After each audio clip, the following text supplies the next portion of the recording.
Cocoon Spawn Girls. Prologue.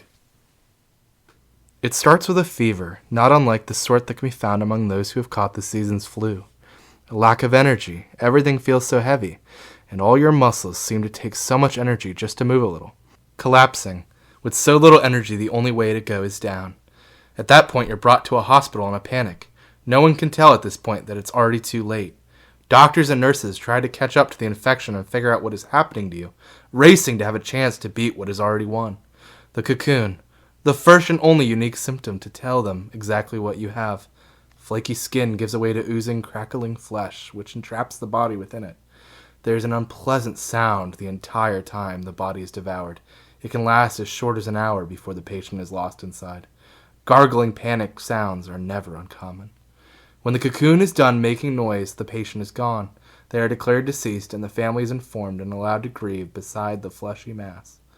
They don't fight it. No one argues the diagnosis when they can see it with their own two eyes. They may scream how unfair it is. Why did it have to happen to them?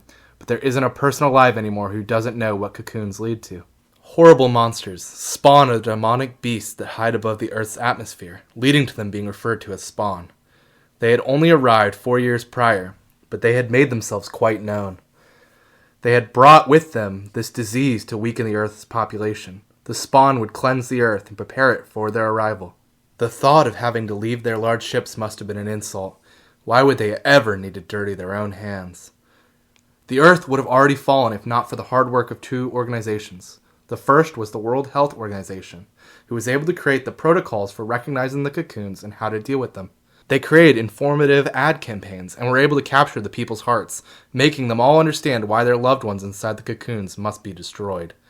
The second group that saved the Earth was the Magical Girl Initiative, or MGI, a world government-sponsored program to create fighters able to combat the spawn that crawl out from the cocoons. They manage a wide selection of girls who were created in separate units to cover selected areas. No one knew how they created the magical girls, but it was stated that they were not human despite their appearance. Their faces don't match any recorded people, and their blood tests as inhuman. Thus, the Magical Girl Initiative was allowed to continue operating in the shadows of people's minds. People questioned them, sure, but they were the only defense against the spawn that had already matured and begun terrorizing towns. The girls themselves were popular enough to gain many fans. Under capitalism, there wasn't a chance people weren't merchandising them. Lunchboxes, dolls, posters, autographs, the works. The world is so thankful for their magical guardians. Perhaps one day the girls will even go into space, knocking those ships out of the sky, sending them racing back to wherever they came from.